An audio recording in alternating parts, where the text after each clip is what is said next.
রাস্তায় আস্তে আস্তে যখন বুধিয়া পার হচ্ছি, রাতের আঁধারে একটা মেয়ের গাল দুটা ছেলেতে টিপছে। জেনা কত ব্যভিচার আসান হয়ে গেছে। আল্লাহ নবী বলছেন কাসরাতু জেনা, জেনা বেড়ে যাবে, ব্যভিচার বেড়ে যাবে, আর জেনা ব্যভিচার আম হয়ে যাবে। মহিলারা একদম শালপাতার মতো ব্যবহার হবে, এদেরকে কেউ আর সম্মান দেবে না। এই সময় যে কিয়ামত আসবে, তো এই সাহাবীদেরকে বললেন শোনো শোনো, তোমরা 10টা জিনিস যখন এই পৃথিবীর মাটিতে দেখতে পাবে, তখন তোমরা জেনে নাও যে কিয়ামতটা রানিং হয়ে গেছে, আর কিয়ামত আসবে, কিয়ামত হবে, এই ভাষাটা তোমরা বলিও না। তো কিয়ামতের 10খানা কথা নবীজি বললেন। প্রথম নম্বরে বলছেন আদ-দাজ্জাল, এই দাজ্জাল মাসিহ ইবনে দাজ্জাল পৃথিবীতে আসবে, তার একটা চোখ কানা হবে।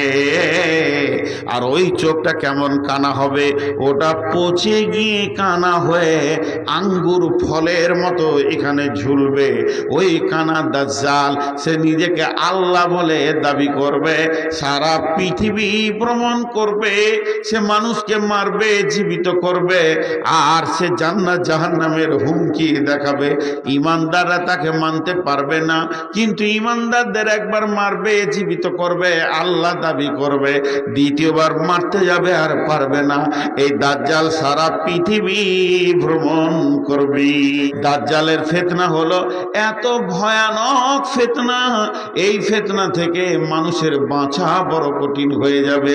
এর জন্য আল্লাহ রাসূল প্রত্যেকটি নামাজে দাজ্জাল থেকে, ফিতনা থেকে বাঁচার জন্য দোয়া ফিটিং করে দিয়েছে। আল্লাহুম্মা ইন্নী আউযু বিকা মিন ফিতনাতিল মাসিহিদ দাজ্জাল। হে আমার রব, আমাদেরকে মাসিহ ইবনে দাজ্জাল থেকে বাঁচাও। তার ফিতনা এত বড় ফিতনা হবে, এই ফিতনা থেকে বাঁচা বহুত কঠিন হবে। একজন সাহাবীর নাম হচ্ছে হযরতে জারির রাদিয়াল্লাহু তাআলা আনহু। এই জারির রাদিয়াল্লাহু তাআলা আনহু সে মুসলমান ছিল না, ইমানদার ছিল না, কালেমা পড়েনি। তার আগে সে ইহুদি ছিল। যেদিন সে ইহুদি ছিল, ইহুদি থাকা অবস্থায় সে নৌকায় একদিন সফর করছে। ওই নৌকায় একদিন দুদিন চলতে চলতে এমন সমুদ্রে ঝড় উঠে গেল, এই ঝড়ের কারণে তাদের নৌকা বিভ্রান্ত হয়ে রাস্তা ভুলে গেল। নৌকা গিয়ে একটা পাহাড়ের ধারে ঠেকলো। হযরতে জারির বলছেন যখন নৌকাটা পাহাড়ের ধারে গিয়ে অবস্থান করলো, আমরা সেখানে লঙ্গর করলাম, নৌকাটাকে বেঁধে দিলাম, বেঁধে দিয়ে একটু চলাফেরা বিচরণ করছি। তারপরে আবার আমাদেরকে নৌকা চালাতে হবে, গন্তব্যে যেতে হবে। কিন্তু এরই মাঝে আমরা দু একজন এই পাহাড়ে উঠতে শুরু করলাম। পাহাড়ে যেতে যেতে যেতে যেতে একটা মানুষকে দেখতে পেলাম। সেই মানুষটা কেমন? তার মাথা থেকে পা পর্যন্ত লোমে ঢাকা রয়েছে, বড় বড় লোম। তার গোটা শরীরে কিছুই দেখা যাচ্ছে না, এত লোম দিয়ে তাকে ঢাকা রয়েছে। সেই লোকটা বলল তোমরা কে? বলে আমরা পানিপথে এসেছি, আমরা রাস্তা ভুলে গেছি। বলে শোনো, তোমরা যদি আর একটু পাহাড়ের দিকে আগিয়ে যাও, তাহলে দেখবে পাহাড়ের গুহাতে একজন বাঁধা আছে, ওর নাম হচ্ছে দাজ্জাল। সেই দাজ্জালকে পাহাড়ের গুহাতে আমার আল্লাহ বেঁধে রেখেছেন। এই দাজ্জালকে হযরতে জারির বলছে আমরা গিয়ে দেখা করলাম, তার সঙ্গে কথা বললাম। সে জিজ্ঞেস করলো আখিরি পয়গম্বর এসেছে কি? বলে হ্যাঁ এসেছে। ফোরাত নদীর পানি শুকাচ্ছে কি? বলে হ্যাঁ কমে দিকে আসছে। বলে সেখানে স্বর্ণের পাহাড় বের হবে, মানুষ বিভ্রান্ত হবে, আর আমার বের হওয়ার টাইম হয়ে যাবে। এরই নাম দাজ্জাল। এর জন্য হযরতে রবি মুহাম্মদ রাসূলুল্লাহ সাল্লাল্লাহু আলাইহি সাল্লাম বলছেন, রে হুযায়ফা, দাজ্জালকে তোমরা দেখতে পাবি। কিয়ামতের সব থেকে বড় আলামত হচ্ছে কাসরাতু জেনা, ব্যভিচার বেড়ে যাবে পৃথিবীতে, ব্যভিচার বেড়ে যাবে, জেনা বেড়ে যাবে। হাজি ভাই, সাহাবীদের জামানায় জেনা করা কঠিন ছিল, বিয়ে করা আসান ছিল। বিয়ে এত আসান ছিল, বিয়েটা কত সাদা সিধে ছিল সেই জামানায়, যে রসুল পর্যন্ত খবর পেছে না যে সাহাবীর বিয়ে হয়ে গেল। আমরা যত নিজের মা বাপকে ভালোবাসি, আমরা নিজের মা বাপকে যত বেশি ভালোবাসি, তার থেকে সাহাবীরা রসুলকে বেশি ভালোবাসতেন। রসুলের জন্যে বুক পেতে দিয়ে 180টা তীর খেয়েছে তালহা। এখন বাপ মাকে যদি কেউ গুলি করে তো ছেলে বুক পাতবে না, তোর মত আছে, তুই মরে যা। কত ভালোবাসতো। সেই রকম সাহাবীর বিয়ে হচ্ছে, রসুল বলছে তোমার গায়ে সেন্ট কেনে জি, গায়ে হলুদ কেনে জি? বলে রাতে বিয়ে হয়ে গেছে। আর আমাদের বিয়ের খবর খালি কার্ড লেখি যেছে, বিহাইকে, বিহাইয়ের জামাইকে, তার বিহাইকে, তার জামাইকে, চুলে চুলে গিট দিতে দিতে কলকাতা পৌঁছে দিল। বিয়ে খুব নোংরা জিনিস। বিয়ের ব্যাখ্যা জীবনে একবার করেছি, আর করব না। আবার নসিব খারাপ, ওই জালসাতেই আমার বিবি ছিল। তুই শুনেছে, বলছে তোমাদের লজ্জাও নেই? বিয়ে কাকে বলে? বিয়ে দুটা পেচ্ছাবের রাস্তার মিলন ঘটবে, তার জন্য এত ভোজ? দুনিয়াকে কাট করে জানাতে হবে যে একটা আমার বেটা আর একটা বেটি নিয়ে সে ইঞ্জিন চালাবে, তাই ভোজ খেয়ে যা। সাহাবীরা বিয়েকে আসান করে দিয়েছে, গোপন হয়ে গেছে। কিন্তু জেনা করা কঠিন ছিল সেই জামানায়। জেনা করলে একদম রজম, পাথর ছুঁড়ে মেরে দাও। 23 বছরে মাত্র 3টে জেনার ব্যভিচারের আসামি ধরা পড়েছে। রসুল 23 বছর দেশ চালিয়েছে, 3টে আসামি ধরা পড়েছে। তার মানে কত কঠিন ছিল জেনা করা। তারপরও তাদেরকে রজম করা হয়েছে, মাফ করে দেয়া হয়নি। এখন পাল্টিয়ে গেছে, এখন বিয়ে করা কঠিন। বিয়ে করা মানে গলায় দড়ি নেওয়া, আর ব্যভিচার করা আসান। যত পারবি চালিয়ে যা, তোর ইঞ্জিন যদি মজবুত থাকে তোকে আর ভাবতে হবে না। পুলিশেও ধরবে না, কেউ ধরবে না। গার্লফ্রেন্ড মাফ, খালি বলে দিবি এটা আমার গার্লফ্রেন্ড আর বয়ফ্রেন্ড। জি আজকেই তো রাতে ভাইয়া, আল্লাহ ভালো করুন, খুব সম্মান দিয়ে আমাকে নিয়ে এসছেন। নিজের গাড়ি আনতে পারিনি, আবার বাংলাদেশ ঢুকবো কাল পরশুর মধ্যে আসাম হয়ে। তো আতিকুর রহমান ভাইকে বললাম গাড়ি পাঠান, তো গাড়ি পাঠিয়েছে। আল্লাহ ওনার ভালো করুন, এই কমিটির ভালো করুন। তা রাস্তায় আস্তে আস্তে যখন বুধিয়া পার হচ্ছি, রাতের আঁধারে একটা মেয়ের গাল 2টা ছেলেতে টিপছে। জেনা কত ব্যভিচার আসান হয়ে গেছে। আল্লাহ নবী বলছেন কাসরাতু জেনা, জেনা বেড়ে যাবে, ব্যভিচার বেড়ে যাবে, আর জেনা ব্যভিচার আম হয়ে যাবে। মহিলারা একদম শালপাতার মতো ব্যবহার হবে, এদেরকে কেউ আর সম্মান দেবে না। এই সময় যে কিয়ামত আসবে, তো এই সাহাবীদেরকে বললেন শোনো শোনো, তোমরা 10টা জিনিস যখন এই পৃথিবীর মাটিতে দেখতে পাবে, তখন তোমরা জেনে নাও যে কিয়ামতটা রানিং হয়ে গেছে। আর কিয়ামত আসবে, কিয়ামত হবে, এই ভাষাটা তোমরা বলিও না। এখন বলো যে রানিং হয়ে গেছে। আজকে হচ্ছে 13 তারিখ, আজ 13 তারিখ, গতকালকে ছিল 12 তারিখ, আগামী কাল হবে 14 তারিখ। 12 তারিখে প্যান্ডেলগুলোকে টাঙ্গা হচ্ছে, মাইক টাঙ্গা হচ্ছে, আর স্টেজকে বানানো হচ্ছে। যদি কোনো মানুষ এদিকে পেরিয়ে যেত, ভাই কি হবে না জালসা হবে। আজকে রানিং, যদি কেউ পেরিয়ে যায় তো জালসা হচ্ছে। আর আগামীকাল যদি কেউ আসে, এগুলো খোলামেলা দেখতে পাবে, বলবে জালসা হয়ে গেছে। তো এই যে রানিং জালসা হচ্ছে, বক্তা বকছে, মাইক বাজছে, লোক বসে আছে। তো কিয়ামতের 10খানা কথা নবীজি বললেন। প্রথম নম্বরে বলছেন দাজ্জাল। এই দাজ্জাল, মাসিহ ইবনে দাজ্জাল পৃথিবীতে আসবে। তার একটা চোখ কানা হবে, আর ওই চোখটা কেমন কানা হবে? ওটা পচে গিয়ে কানা হয়ে আঙ্গুর ফলের মতো এখানে ঝুলবে। ওই কানা দাজ্জাল, সে নিজেকে আল্লাহ বলে দাবি করবে, সারা পৃথিবী ভ্রমণ করবে, সে মানুষকে মারবে, জীবিত করবে, আর সে জান্নাত জাহান্নামের হুমকি দেখাবে। তার জান্নাতটা জাহান্নাম, জান্নাতটা জাহান্নাম, জাহান্নামটা জান্নাত। ইমানদাররা তাকে মানতে পারবে না, কিন্তু ইমানদারদের একবার মারবে, জীবিত করবে আল্লাহ দাবি করবে, দ্বিতীয়বার মারতে যাবে আর পারবে না। এই দাজ্জাল সারা পৃথিবী ভ্রমণ করবে, এই দাজ্জাল সারা পৃথিবীর মানুষকে বিভ্রান্ত করবে। দাজ্জালের ফিতনা হলো এত ভয়ানক ফিতনা, এই ফিতনা থেকে মানুষের বাঁচা বড় কঠিন হয়ে যাবে। এর জন্য আল্লাহ রসুল প্রত্যেকটি নামাজে দাজ্জাল থেকে ফিতনা থেকে বাঁচার জন্য দুআ ফিটিং করে দিয়েছে। আল্লাহুম্মা ইন্নী আউযু বিকা মিন ফিতনাতিল মাসিহিদ দাজ্জাল। হে আমার রব, আমাদেরকে মাসিহ ইবনে দাজ্জাল থেকে বাঁচাও। তার ফিতনা এত বড় ফিতনা হবে, এই ফিতনা থেকে বাঁচা বহুত কঠিন হবে। একজন সাহাবীর নাম হচ্ছে হযরতে জারির রাদিয়াল্লাহু তাআলা আনহু।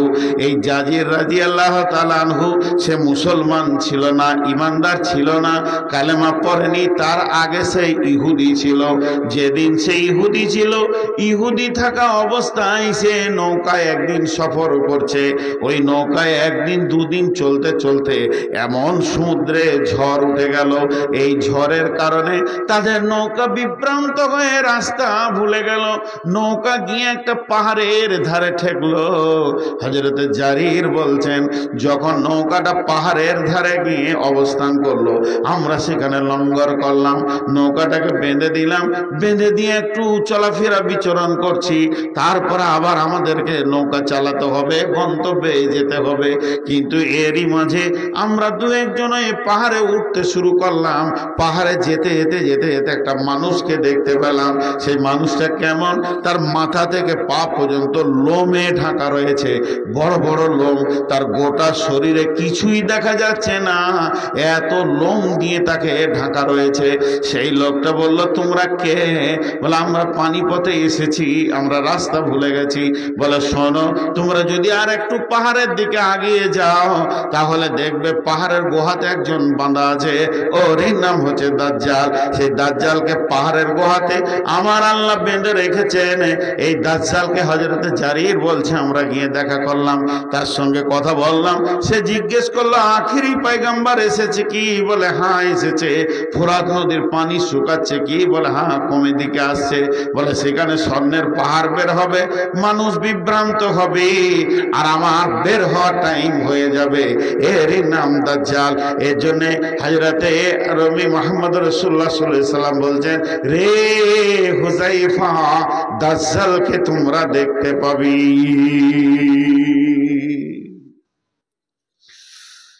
ব্যাখ্যা টেনেছে, ব্যাখ্যা বহু রকম হয়।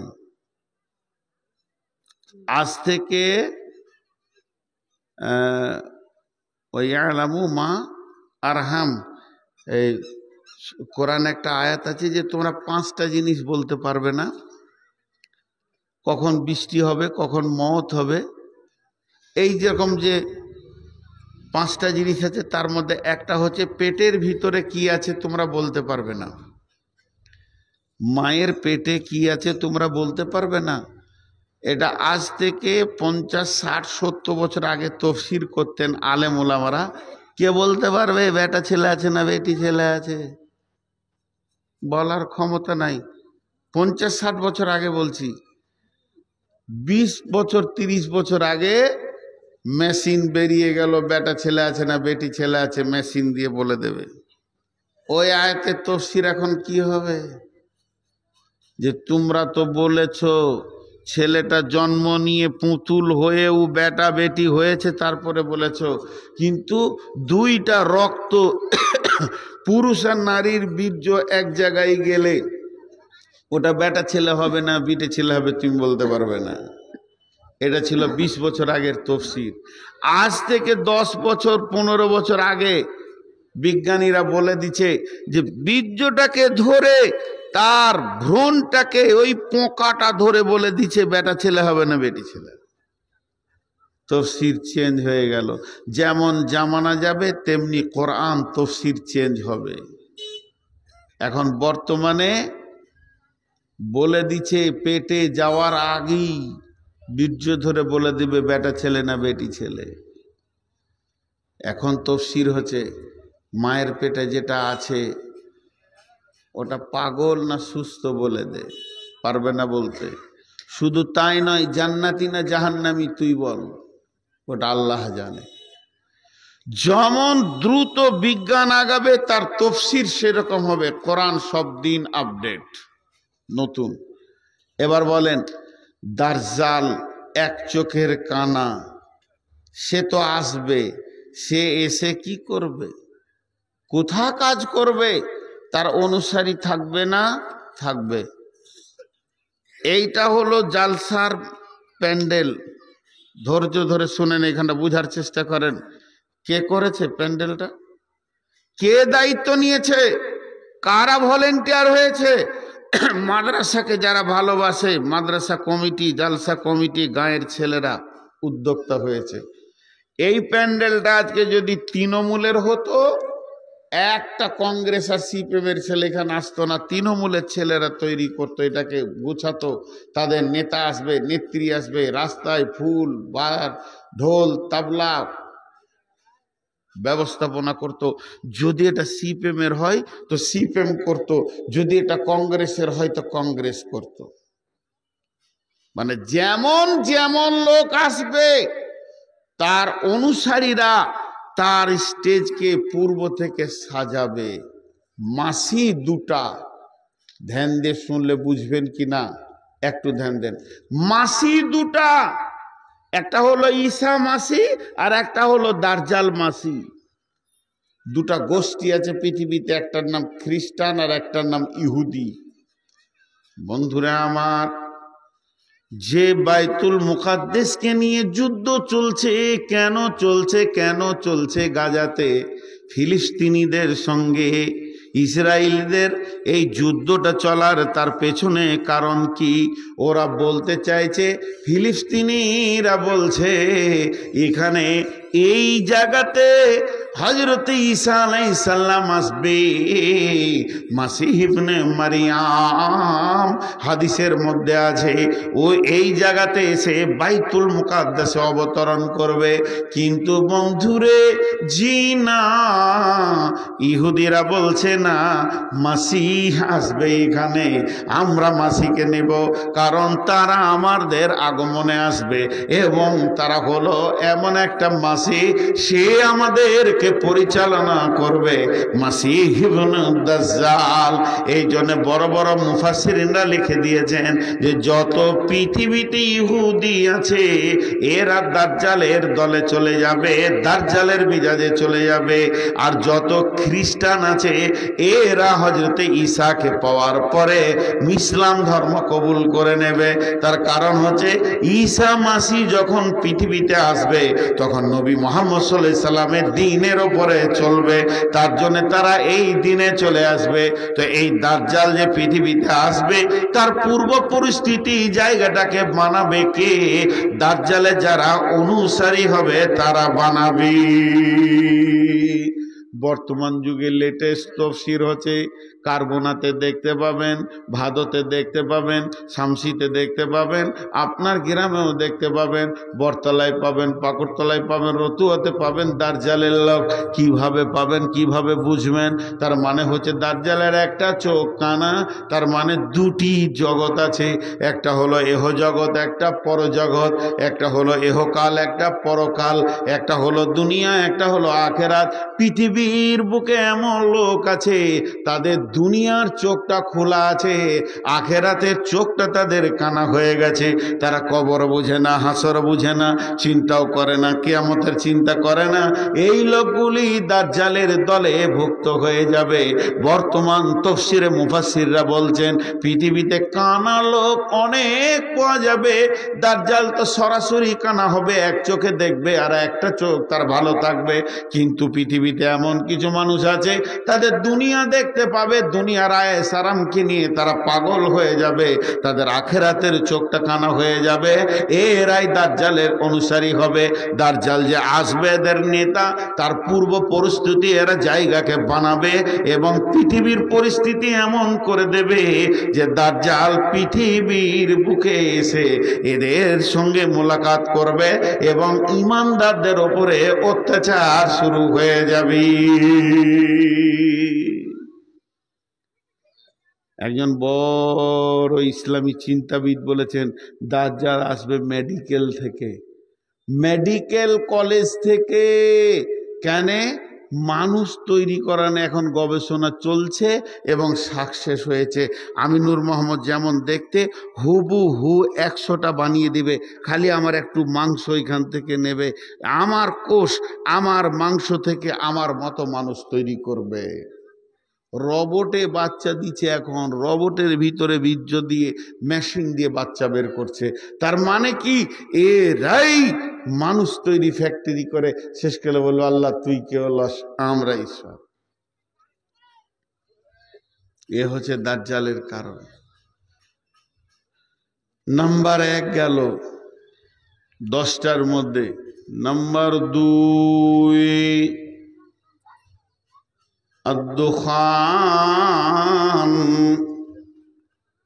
দুখান মানে হচ্ছে ধোঁয়া, দুখান মানে হচ্ছে ধোঁয়া। আগুন জ্বালালে ধোঁয়া উঠে, এটাকে আরবিতে দুখান বলে। বিশ্বনবী বলছেন এই দুখান পৃথিবীতে দেখা যাবে, এমন একটা ধোঁয়া আসবে, আসমান থেকে ধোঁয়াটা পৃথিবীতে যখন পৌঁছে যাবে, যেমন কুয়াশা হলে একটা মানুষ আর একটা মানুষকে 20 হাত দূরে দেখতে পায় না, তো এই ধোঁয়াটা এত ঘন হবে, এত ধোঁয়াটা বিরক্তিকর হবে।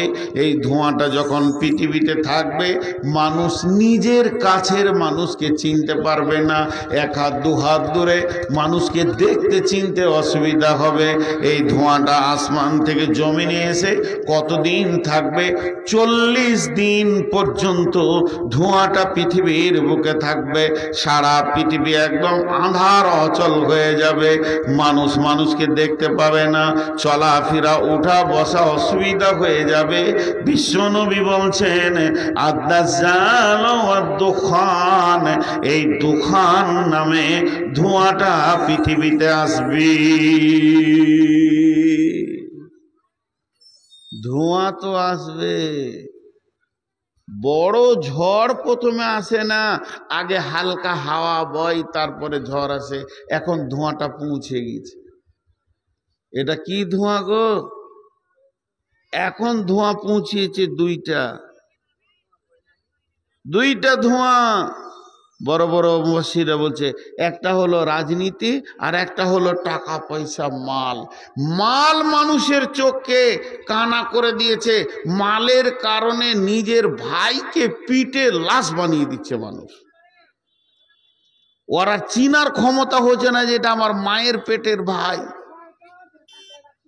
কয়েক হাজার টাকার জন্য বিবিকে টিপে, গলা টিপে মেরে দিচ্ছে মানুষ। ধোঁয়া পৌঁছে গেছে, কিন্তু অরিজিনাল ধোঁয়াটা আসবে, তার আগে এটা পৌঁছে গেছে। আর দোকান 3 নম্বরে নবীজি বলছেন ওয়া দুব্বাতুল আরদি, জমিনের উপরে একটা প্রাণী হাঁটবে। বন্ধুরে, প্রাণীটা কেমন হবে? তার বডিটা হবে উটের মতো, সামনে পা দুটি বাঁদরের মতো, পেছনকার পা দুটি উটের মতো, মুখটা হবে মানুষের মতো। এইটাকে দুব্বাতুল আরজ বলা হয়েছে। পৃথিবীর মাটির একটা এটা প্রাণী। এর গতি কত হবে? মুহূর্তের ভিতরে পৃথিবীটা তিলে তিলে ঘুরে চলে আসবে, এত জোর সে গতিশীল হবে, সারা দুনিয়াকে ঘুরে চলে আসবে। এর ডান হাতে থাকবে মুসার লাঠি, বাম হাতে থাকবে সুলাইমানের আংটি, কিংবা ডান হাতে থাকবে সুলাইমানের আংটি, বাম হাতে থাকবে মুসার লাঠি। তাফসীরে মাজাহিরের মধ্যে লিখছে এই লোকটি, এই প্রাণীটি এত গতিশীল হবে, এখনই দেখবে ভারতে, তখনই দেখবে আমেরিকায়, সেকেন্ডে জিনের মতো সারা দুনিয়া ঘুরবে। দুব্বাতুল আরজ বলে একটা প্রাণী পৃথিবীতে আসবে। 4 নম্বরে আল্লাহর নবী বলছেন ওয়ায়াজুজ ওয়া মাজুজ, ইয়াজুজ মাজুজের দল পৃথিবীর বুকে আসবে। ইয়াজুজ মাজুজেরা কোথায় আছে? সারা পৃথিবীর পূর্বে উত্তর কোণে, জাপান বর্ডার পার হয়ে তাদেরকে পাওয়া যাবে। বিশ্বনবী ইয়াজুজ মাজুজের কথা বলেছেন এবং বাদশা জুলকারনাইন যখন সূর্য যেখানে ডুবে সেখানে পৌঁছেছে, সেখানে তারা বলেছে বাদশা জুলকারনাইন গিয়ে দেখছে একটা গোষ্ঠী রয়েছে, তারা কাদাতে মাটিতে লটাপটি খেছে। আল্লাহ বললেন এ জুলকারনাইন, তুমি যদি চাও এদেরকে মেরে দাও কিংবা এদেরকে মাফ করে দাও। বাদশা জুলকারনাইন সারা পৃথিবী সফর করেছিলেন। ওই বাদশা জুলকারনাইন আবার পূর্ব দিকে যেখানে চলে গেলেন উদীয়মান সূর্যের জায়গাতে, ওখানে পৌঁছে গিয়ে দেখছে ওই রকম গোষ্ঠী রয়েছে। সেই লোকগুলি এসে বলল বাদশা জুলকারনাইন, এই পাহাড়ের ওই পাশে একটা গোষ্ঠী রয়েছে, তাদের নাম হলো ইয়াজুজ মাজুজ। ও বাদশা জুলকারনাইন, আপনি হলেন সারা পৃথিবীর বাদশাহ, আমরা সব সময় ওদেরকে ভয় করি যে ওরা পাঁচিল টপকে এসে আমাদের বড় ক্ষতি করে দেবে, মেরে দেবে, বিপদ করে দেবে। বাদশা জুলকারনাইন রে, এই দুটি পাহাড়ের মধ্যখানে তুমি একটা প্রাচীর দিয়ে দাও, একটা বাঁধ দিয়ে দাও, ওই বাঁধে যেন আমরা ওদের আযাব থেকে, ওদের আক্রমণ থেকে বেঁচে যাই। তো বাদশা জুলকারনাইন বললে তোমরা লোহা নিয়ে এসো, আমি লোহা দিয়ে এটাকে বেঁধে দিব। সেটা লোহার প্রাচীর করে বাঁধা আছে, ইয়াজুজ মাজুজের দল ওই দিকে আছে। এটা তো চলে গেল জুলকারনাইনের জীবনী। তারপরে বিশ্বনবী ইয়াজুজ মাজুজের খবর দিয়েছেন। বিশ্বনবী চলে যাওয়ার পর, আবু বকর যাওয়ার পর হযরত উমর একটা পর্যটকের দল পাঠিয়েছিলেন, তোমরা যাও ইয়াজুজ মাজুজের খবরটা নিয়ে এসো। তারা সেই দেশ পর্যন্ত গেছিলেন। যাওয়ার পর সাহাবীরা সেখানে সমস্ত দৃশ্য দেখে এসে বললেন হযরত উমরকে, আমরা দেখে এলাম পাহাড়ের ওই পারে কলহ বিবাদ রয়েছে, তারা চিল্লাচিল্লি করছে, সেখানে লোহার অনেক সরঞ্জাম পড়ে রয়েছে, তবে তারা টপকে আসতে পারছে না। ইয়াজুজ মাজুজ অবশ্যই রয়েছে। বন্ধুরা আমার, আল্লাহর নবী বলছেন তারা কিয়ামতের আগে এই দেশে চলে আসবে আর এত কলহ বিবাদ শুরু করবে, সারা দেশে গ্রামে পাড়াতে টোলাতে ঝামেলা ঝঞ্ঝট লাগিয়ে দেবে তাদের এই অবস্থা দেখে। আর সেই সময় মানুষ এত বেঈমানেদের চাপ সৃষ্টি হয়ে যাবে, ইমানদারদের বাঁচা বড় কঠিন হবে। ইয়াজুজ মাজুজের দল এত অত্যাচার করবে। ইয়াজুজ মাজুজের দলের গ্রুপ এখনো আছে, খালি ধীর মিজাজে একটু দেখেন, প্রত্যেকটা গ্রামে কিছু লোক আছে তারা খালি ঝগড়া লাগিয়ে রাখতে ভালোবাসে। এরা ইয়াজুজ মাজুজের দলে ঢুকবে। তাফসীর কিন্তু প্রতিটি জামানার সঙ্গে মিলে যাবে। একটু সবর খালি আপনাদের কাছে চাইছি, বিরক্ত হবেন না। তো ওই ইয়াজুজ মাজুজের দল এসে কলহ বিবাদ করবে, তখন এরা এদের দলে ভর্তি হবে। এমন সময় নুজুল ঈসা ইবনে মারিয়ামা 4 নম্বর আলামত হচ্ছে ঈসার ছেলে মারিয়াম আসবে, দুটি ফেরেশতার ঘাড়ে এরকম হাত দিয়ে পশ্চিম দক্ষিণ কোণ থেকে, চতুর্থ আসমান থেকে প্যারাশুটে লোক যেমন জাহাজ থেকে নামে ওরকম তত্তর তত্তর করে নেমে ওই বাইতুল মুকাদ্দিস, যে দেশটাকে নিয়ে ঝামেলা চলছে ফিলিস্তিনে, ওখানে উনি অবস্থান করবেন। ইমাম মেহেদি মেহনত চালাবে কিন্তু পারবে না কোলাতে। ঈসা আলাইহিস সালাম আসবেন, ইমাম মেহেদির সঙ্গে জয়েন্ট হবেন, আর ইমানদাররা একটু নিঃশ্বাস ছাড়বে, যাক এতক্ষণ একটা মজবুত লোক পেয়েছি। ইয়াজুজ মাজুজের দল মানুষকে জ্বালিয়ে শেষ করে দেবে। তখন ঈসা আলাইহিস সালাম হাত তুলবেন, এই আল্লাহ রব্বুল আলামিন, তুমি আখিরি নবীর উম্মতদেরকে বাঁচাও বেঈমানদের হাত থেকে। চোখের পানিতে যখন কেঁদে দোয়া করবেন, এই দোয়াটা কবুল হয়ে যাবে। আর যখনই কবুল হয়ে যাবে, ওই ইয়াজুজ মাজুজের দলেদের তাদের ঘাড়ে একদম শিরদাঁড়া হাড়ের কাছে ঘা হবে। এই ঘাটা এত বিষাক্তক হবে যে এর কোনো ওষুধ পাওয়া যাবে না, পৃথিবীতে কোনো মেডিসিন পাওয়া যাবে না। ওই এক ঘাই সমস্ত মানুষগুলো একসঙ্গে মরে যাবে। যেখানেই যাবে খালি লাশ আর লাশ, হাটে ঘাটে বাজারে রাস্তায় পুকুরে নদীতে খামারে মাঠে লাশ আর লাশে ভর্তি হয়ে যাবে। ঈসা আলাইহিস সালাম আবার দোয়া করবেন, মাবুদ রে এতগুলো লাশ এবার পছন্দ ধরবে, এরা পছন্দ ধরে গেলে মানুষ আর টিকতে পারবে না। মাবুদ এদেরকে তুমি ব্যবস্থা নাও, এত লাশের তো দাফন করা সম্ভব নয়। এই দোয়াটা যখনই কবুল হবে, সমুদ্রের ভিতর থেকে একদল পাখি আসবে, আর সেই পাখিতে বিশ্বনবী বলছেন এক একটা পাখি 3খানা করে লাশ ধরবে, 2 পায়ের পাঁজে 2টি আর ঠোঁটে একটা। এই লাশ নিয়ে তারা আবার সমুদ্রের ভিতরে চলে যাবে। এইভাবে লাশগুলো শেষ হয়ে যাবে। তারপরে 40 দিন মুষলধারা বৃষ্টি হবে, সারা বিশ্বটা ধুয়ে মুছে যাবে। বন্ধুরা আমার, এরপরেই ভূমিকম্প শুরু হবে। সালাসাতা খুসুফিন, খুসুফিল মাগরিবি, খুসুফিল মাশরিকি, খুসুফিল জাজিরাতিল আরব। একটা ভূমিকম্প পূর্ব দিক থেকে পশ্চিম দিকে চলে যাবে, আর একটা পশ্চিম দিক থেকে ভূমিকম্প পূর্ব দিকে চলে যাবে, আর একটা আরব সমুদ্র উপকূল দ্বীপ থেকে ভূমিকম্প শুরু হবে।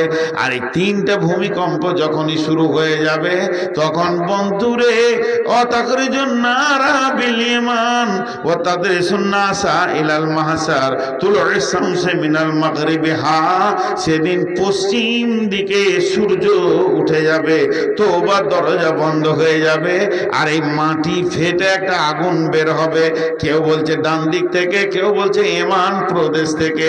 এই আগুনটা যখনই বের হবে, আগুনটা 2 ভাগে বিভক্ত হয়ে সারা পৃথিবীটাকে ঘিরে নেবে।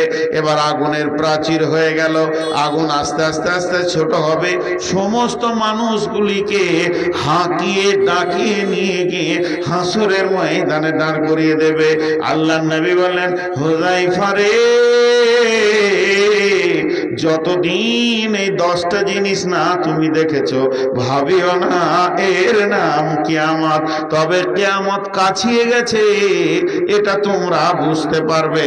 কিছু এমন আমল আছে যেগুলো দেখলে তোমরা বুঝে নেবে কিয়ামত কাছিয়ে গেছে।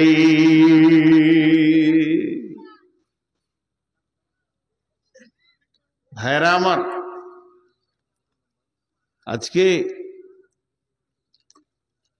খুব ভাইটাল কথাগুলো ধরেছি। আর যে কটা বসে আছে এখন, এরা জালসা শোনার জন্য এসেছে, বাকি তো চলে গেল। যাক, আলহামদুলিল্লাহ, তারা যতটা শুনেছে আল্লাহ তাদেরকে ততটা শুনিয়েছেন। কি পেলেন এতক্ষণ বক্তব্য? আমি কি দিলাম?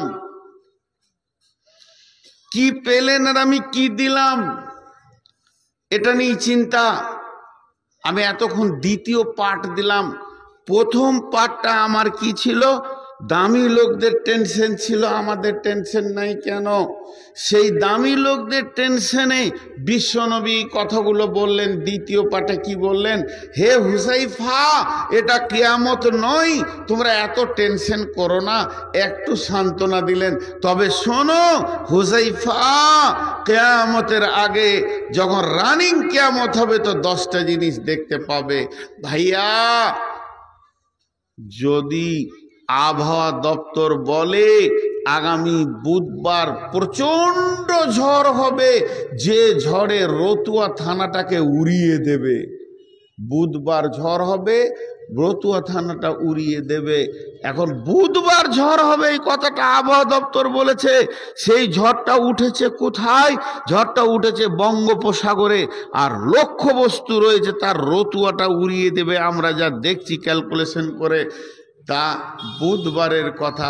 কিন্তু মঙ্গলবার জোহরের পর হিল হিল করে বাতাস বইছে, লোক বলবে ওরে চলে এসেছে। আসলে যে ঝড়টা উড়িয়ে ঘর বাড়ি ভাঙবে সে এখন আসেনি। হিলহিলিনি বাতাস যে বাতাসটা মানুষ খোঁজে, যে বাতাসটা মানুষ চায়, যে বাতাসটা পেলে মানুষ নিজেকে বলে উফ জানটা ঠান্ডা হলো, সেই বাতাসটা এলেই মানুষের মিজাজ বিগাড় নিবে। কেন? আবহাওয়া দপ্তর বলেছে বড়টা আসছে, এখনই হিলহিলিনিতে তো তুমি হাসিও না, আনন্দ করিও না, আর হাওয়া গায়ে লিও না।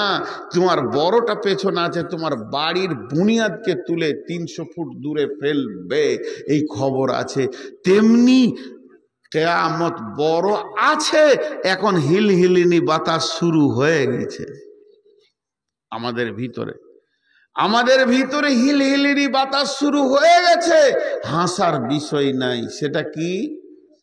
ওয়ান আবি হুরায়রা রাদিয়াল্লাহু তাআলা আনহু قال قال رسول الله صلى الله عليه وسلم إذا اتخذ الفي دبالا والأمانة مغنما والزكاة مغرما تعلم لغير الدين آتى الرسول امرته أكا أمه أدنى صديقه أكسى أباه جاهرت الأصوات في المساجد ساد القبيلة فاسقهم جعم القوم أرذلهم وأكرم الرجل مخافة سره وجاهرت الكائنة والمعازف وسربت الخمور لبا